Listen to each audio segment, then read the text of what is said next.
महाराष्ट्राच्या आणि देशाच्या राजकारणामध्ये सेवा केली।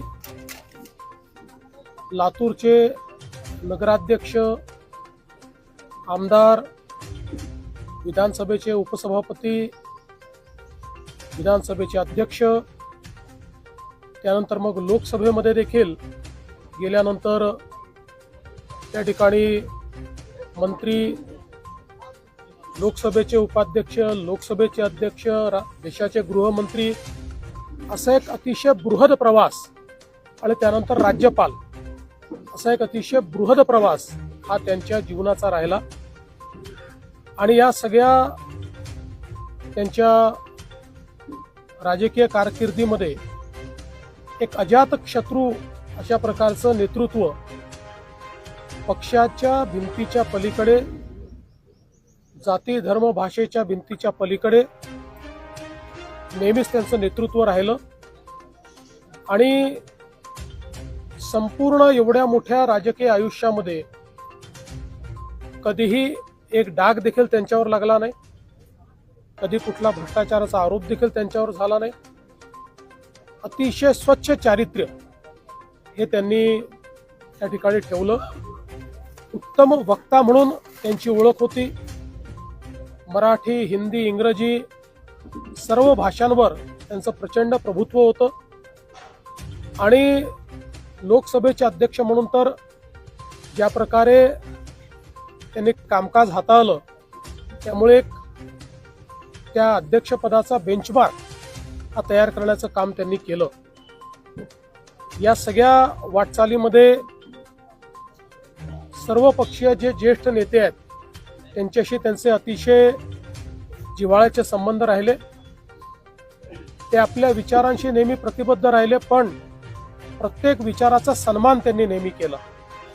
आणि म्हणूनच एक असं नेतृत्व होतं की ज्यांनी राजकारणामध्ये एखादा योगी ज्या प्रकारचं जीवन जगतो तसं जीवन जगण्याचा प्रयत्न केला। आज त्यांच्या जाण्यामुळे निश्चितच महाराष्ट्राची आणि देशाची एक मोठी हानी झाली आहे।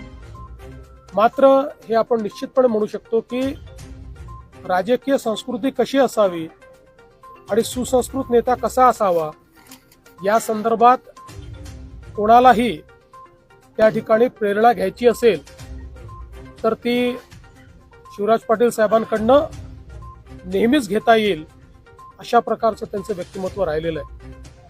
वैयक्तिक माझा देखील त्यांच्याशी संबंध आला आणि मला आजही आठवतं की माझ्या मागच्याही कार्यकाळामध्ये ज्यावेळी मी काही चांगले निर्णय केले त्यावेळी समोरून स्वतः फोन करून हा निर्णय चांगला आहे, या निर्णयाचा फायदा होईल याबद्दल अभिनंदन करणारी अशा प्रकारची त्यांची एक मला असं वाटतं वृत्ती होती की ज्यातनं चांगल्याला चांगलं म्हणण्याचा एक नेहमी त्यांचा भाव असायचा। अनेक वेळा त्यांच्याशी भेटी व्हायच्या। अतिशय कुठल्याही गोष्टीचं सविस्तर ज्ञान असल्यामुळे त्यांच्याशी बोलणं हा देखील एक मला असं वाटतं एक पर्वणी ती असायची। आणि आपल्याला सगळ्यांना कल्पना आहे की तसं अतिशय जबाबदार अशा प्रकारचं त्यांचं रूप होतं। एक नेता म्हणून त्यांच्याकडे पाहिल्यानंतर विश्वास वाटायचा, अशा प्रकारचं त्यांचं नेतृत्व होतं। त्यामुळे निश्चितच सर्वांना त्यांची आठवण राहील। लातूर शहराला, लातूर जिल्ह्याला तर त्यांचं इतकं सानिध्य लाभलं। 7 वेळा लोकसभेला आणि 2 वेळा विधानसभेला ते इथनं निवडून गेले। त्यामुळे निश्चितच एक मोठी पोकळी आहे। मी महाराष्ट्र सरकारच्या वतीने आणि महाराष्ट्राच्या जनतेच्या वतीनेही त्यांना विनम्र श्रद्धांजली या ठिकाणी अर्पण करतो।